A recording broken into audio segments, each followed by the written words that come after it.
Fala, heróis do lucro, sejam bem-vindos para mais um vídeo desse quadro que a gente fala com você que quer empreender ou que já empreende, quer melhorar os seus negócios, melhorar o seu conhecimento, que eu tenho certeza que vai ser um conteúdo super legal. E quem eu trouxe hoje é uma pessoa super especial, é o Breno. Para você que ainda não conhece o Breno ele é um dos planejadores aqui da nossa consultoria, ele lidera o time de planejamento, então eu trouxe ele para a gente falar um pouquinho. E o que a gente vai fazer hoje? Primeiro, empresa que a gente vai avaliar é uma empresa do segmento de segurança eletrônica, aproveitando essa temporada desse mês de fevereiro, que a gente está falando só sobre esse segmento, nos aprofundando bastante sobre isso. E a gente vai mostrar para vocês um pouquinho como funciona o nosso diagnóstico. Então, em 10 minutos, Breno, a gente tem essa missão. A gente tem que passar aqui muitas informações para a galera. Bora lá, porque tem muito empresário precisando de ajuda, hein? Ainda mais esse ano. Bora, então vamos para cima, cara. Vamos direto ao ponto. Bom, galera, então eu vou explicar rapidinho como é a metodologia, depois eu vou pedir para você dar uns pitacos aqui em cima de cada bloco que a gente separa aqui, fechou? Beleza. Tá. Então, galera, lembrando aqui, a gente tem uma classificação, a classificação ela vai de A mais até F, então a gente tem um cálculo estatístico aqui por trás, que respondendo as perguntas, a gente calcula e dá um ranking. A gente também dá uma escala que vai de excelente a crítico e a gente avalia todos esses blocos aqui, ó.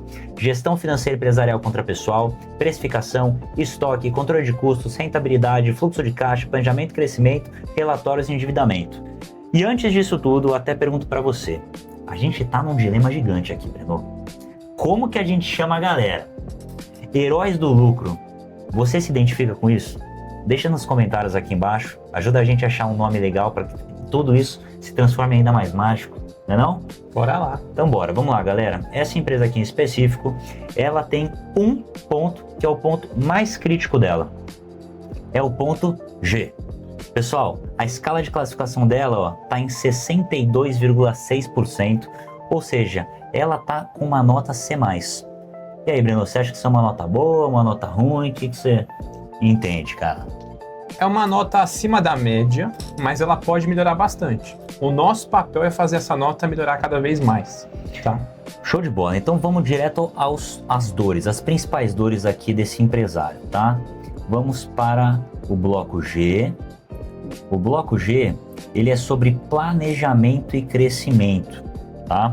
A gente tem 3 perguntas que a gente faz aqui e na maioria delas a resposta foi negativa. Tá com uma classificação super crítica, uma pontuação de 2,2 em 10. Então o que a gente tem de diagnóstico aqui? Diagnóstico profundo, hein? Análise técnica. Fala pra gente aí, Breno. O que nós constatamos nessa empresa é o seguinte, em todos os outros pontos ela está muito bem avaliada, mas esse ponto específico está com um problema. O que a gente observa? Ele tem um bom controle, mas o planejamento e crescimento dele não está nada bom. Tanto é que é o ponto que ele não está bem. O que isso significa? A empresa tem controle e se mantém um pouco organizada, mas ela se mantém organizada sobre o momento atual. E o planejamento? E os próximos 6 meses? O próximo ano? Os próximos 2 anos? Tá faltando nesse caso aqui. Então vamos lá direto, ó. Uma das perguntas que ela respondeu de forma negativa, o crescimento da minha empresa, caso tenha, está sendo feito de forma sustentável? Bom, ela disse que não.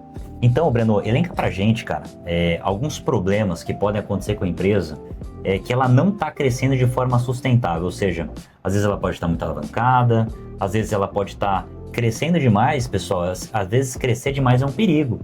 Se você tem um ciclo financeiro negativo, ou seja, se você paga os seus fornecedores antes de receber dos seus clientes e você está crescendo muito rápido, se você não tiver capital de giro suficiente, você pode tomar um baque gigante até quebrar a sua empresa, certo? O que mais que a gente pode identificar aí como um problema desse crescimento sem planejamento, Breno? Um grande problema é o fluxo de caixa. Tá. O fluxo de caixa ele acaba pegando muito, principalmente para empresas que têm recebimento a longo prazo, a médio e a longo prazo, né? Então imagina que você vende em D1, só que você recebe em D30, ou D60, ou D45, por exemplo. Isso é um grande problema porque você não consegue se planejar e se estruturar. Salário você paga todos os meses, aluguel você paga todos os meses. Então imagina que você paga aluguel e salário a cada 30 dias, seu recebimento é depois de 45 dias. Você tem um limbo de 15 dias que pode te prejudicar muito, pode prejudicar muito o seu crescimento.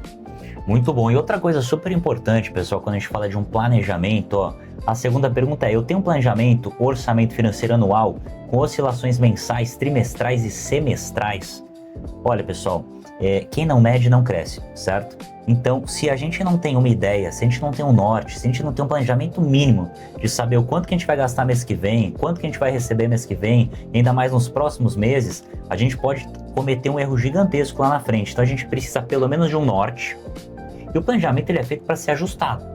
Então, minimamente a gente tem esse norte, esse caminho a ser seguido, mas, cara, volta e meia a gente precisa de ajuste. Nossos clientes aí a gente faz fechamentos minimamente mensais, então a gente muda com eles o planejamento conforme a necessidade, certo? Porque um mês está mais favorável, outro mês está menos favorável, mas a gente tem uma meta.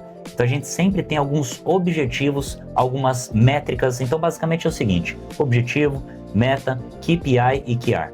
Então a gente precisa ter esse desenho, que é um desenho básico para a gente conseguir fazer um planejamento de curto, médio e longo prazo. Vamos falar de outro ponto aqui desse cliente, Bruno? Vamos lá. Segmento de segurança eletrônica, reforma tributária, eleição, a coisa toda, cara. Será que vai ser muito impactado esse ano? O que você acha? Com certeza vai ser impactado. Todos os segmentos vão ser impactados. O de segurança eletrônica é um segmento também que vai ser muito impactado, ainda mais por essas grandes mudanças, né? Bom demais. Vamos ver o que a gente colocou de análise geral desse cliente dentro de todas as respostas de todos os blocos. Ele apresenta uma maturidade financeira moderada, com um desempenho geral avaliado em 6,3 de 10. E pasmem, pessoal, isso daqui é uma nota boa. Ele está com a pontuação da empresa dele acima dos demais respondentes. O que a gente utiliza aqui? A gente utiliza um banco de dados de todos os empresários que responderam o questionário. Então, esse empresário está super acima da média, tá? A gestão financeira é relativamente sólida, destacando-se na separação de contas pessoais e empresariais. Se você ainda não separou a sua conta física da pessoa jurídica, confie em mim, ano que vem vai ser inevitável, por conta da reforma tributária e por muitos outros motivos. E comenta aqui embaixo, fala assim: vou separar as minhas finanças, tá? Porque isso daí é super importante. Além de um controle regular de estoque. Então ele tem um bom controle de estoque aqui também, pessoal. Saibam que estoque é dinheiro parado, então se a gente não tem um bom controle de estoque, a gente pode perder dinheiro muito rápido. E uma das formas, às vezes, que a gente pode utilizar até para conseguir o dinheiro rápido, se a gente está muito apertado e a gente tem um estoque, a gente pode vender esse estoque. Então, lembre-se disso, pessoal, estoque é dinheiro parado.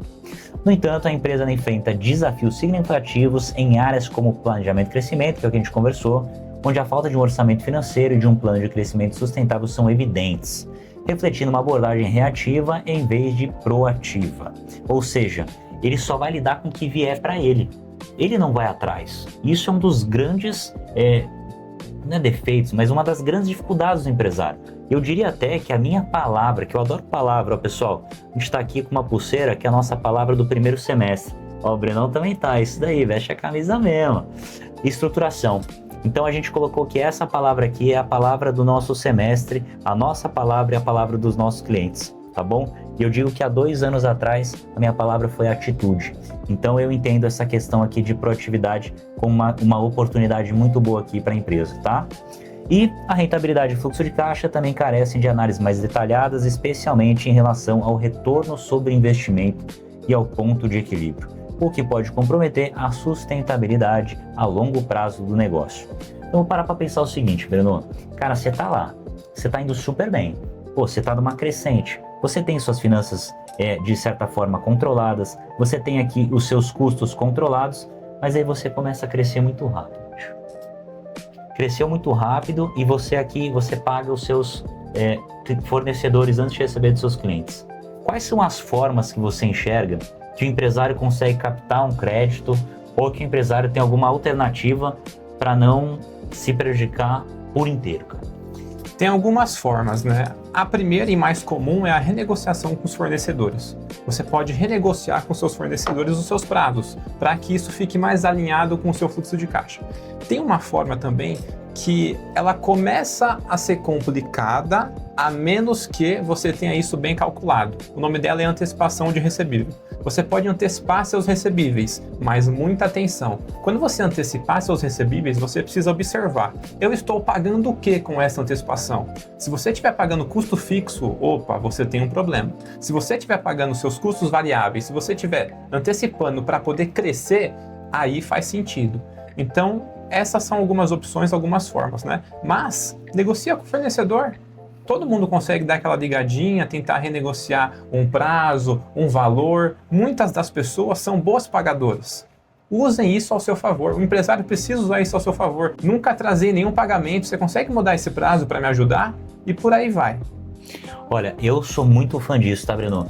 Porque antes de entrar numa discussão jurídica, cara, jurídico dá trabalho, você gasta dinheiro, você perde dinheiro com advogado, você gasta muito tempo, às vezes você tem que passar madrugadas acordado, tem que buscar todas as informações. Então, assim, a forma mais tranquila para você tentar negociar, de certa forma, é você tentar falar com os próprios fornecedores, cara. Eles aceitam muitas vezes. Agora, quando uma exceção vira uma regra, aí é mais complicado, né? Tem muito empresário que surta. Calma! Negocia com o seu fornecedor, conversa com o seu fornecedor. O empresário, antes de ter qualquer conversa, antes de ter qualquer negociação, ele já fica preocupado, já fica apreensivo. Todos querem receber. Você quer pagar e o fornecedor quer receber. As duas pontas querem a mesma coisa. A questão é só entrar em um consenso. Show de bola. Agora vamos chegar, pessoal, no plano de ação sugerido que a gente tem para esse empresário. Só com esse diagnóstico e com essas informações a gente consegue dar um plano de ação sugerido, beleza? Em 30 dias ele precisa de uma implementação de método de precificação. Desenvolver um método estruturado de precificação que permita calcular a margem de contribuição de cada produto ou serviço, aumentando a confiança na justificativa de preços. Ele tem um bom controle de custos, mas ao mesmo tempo ele não tem uma segurança tão alta em relação à sua rentabilidade, ou seja, se os seus produtos e serviços eles realmente têm uma margem que consiga suportar todo o crescimento de uma empresa, tá bom? Análise de rentabilidade. Realizar, no mesmos 30 dias ele precisa fazer uma análise de rentabilidade. Então ele precisa realizar essa análise de forma detalhada sobre o negócio dela, incluindo o cálculo de retorno sobre investimento ROI e a margem de lucro para identificar áreas de melhoria. Breno, vou deixar os próximos aqui com você, vai, pode falar aí da bala, o que a gente pensou? Planejamento financeiro anual. Elaborar um planejamento financeiro anual que inclua orçamentos mensais, trimestrais e semestrais, para garantir um crescimento sustentável da empresa. É aquilo que a gente falou. Quem não sabe para onde vai, não vai chegar em lugar nenhum. Então você precisa ter um planejamento trimestral, semestral. Você precisa enxergar o seu futuro, você precisa projetar. Porque muitas das vezes a gente pode até não atingir o que a gente queria, passar um pouco, que é bom, ou chegar próximo. Mas só da gente saber que está indo para aquele caminho, isso já nos deixa anos-luz na frente do nosso concorrente muitas vezes. Show de bola. E tem também a definição do ponto de equilíbrio. Dentre as respostas aqui que o empresário ele deu, a gente também identificou que ele não sabe como fazer um cálculo de ponto de equilíbrio. Então ele precisa fazer esse cálculo. Quem não sabe o ponto de equilíbrio, ele é basicamente quanto você precisa vender para você não ter nenhum tipo de prejuízo, mas também não ter lucro. É onde você equilibra as suas finanças, tá bom? Ele precisa calcular isso, a relação entre custos fixos, variáveis, auxiliando nas tomadas de decisões estratégicas. Então, a gente consegue perceber que o financeiro, ele na verdade é uma coisa que vai se conectando com a outra, né? Quase que uma cadeia. Se ele não sabe se o negócio dele dá resultado, como ele vai saber se o preço dele dá? Se ele não calcula a margem de contribuição, como ele vai saber se o preço dele é atrativo? Se ele não computa ali as informações que ele tem, tanto de entradas e saídas, como ele vai saber o fluxo de caixa dele, tá bom? Agora, Breno, pra gente fechar, que eu acho que a gente já extrapolou os nossos 10 minutos, queria que você passasse uma mensagem geral para um empresário que está nos assistindo ou futuro empresário, passando um pouco da visão de basicamente o seguinte: o empresário não necessariamente ele precisa ser um financeiro. Mas o que o empresário precisa saber sobre o financeiro? Alguns pontos são básicos que todo empresário precisa saber. Margem de contribuição e lucro líquido são dois pontos muito simples que são beabá, basicamente, do mundo empresarial, tá? Então, margem de contribuição. Quanto que sobra para você pagar os seus custos fixos? Então, depois de você descontar os seus custos variáveis, que são, por exemplo, compra que você faz para poder revender esse mesmo produto, ou impostos, depois que você desconta tudo isso, quanto que sobra para você pagar suas despesas fixas, tá? Esse ponto é super importante. Muitas vezes você está com uma despesa fixa muito alta, você está com muitos colaboradores e eles não estão dando muito resultado. Então você tem que ajeitar essa linha. Outras vezes você está pagando muito caro nesse produto que você quer revender. Então você precisa achar melhores fornecedores também. Então esse é o básico. Lucro líquido é basicamente quando sobra na última linha. Então depois de descontar tudo, quanto que está sobrando muitas vezes para você pagar a sua retirada de lucro ou, quem sabe, conseguir investir um pouco mais no negócio. São dois pontos super básicos, Lucas. Breno, muito obrigado, cara. Chegamos ao final do vídeo, acho que a gente conseguiu cumprir a nossa missão. É claro que esse relatório ele é super completo e tem muitos blocos e a gente se aprofunda em cada um deles. A gente faz uma avaliação, um diagnóstico profundo em análise técnica, impacto no caixa, recomendação tática. Então, para você empresário que quer receber um diagnóstico como esse da sua empresa, é só você vir aqui no link, na descrição, e a gente vai colocar o link para você preencher as informações e você receber um desse e a gente também fazer a apresentação para você, tá bom? Muito obrigado para você que ficou até aqui e não deixa de se inscrever no canal, porque isso vai ajudar com que esse vídeo chegue para mais pessoas. Então, sucesso nos negócios, empresário!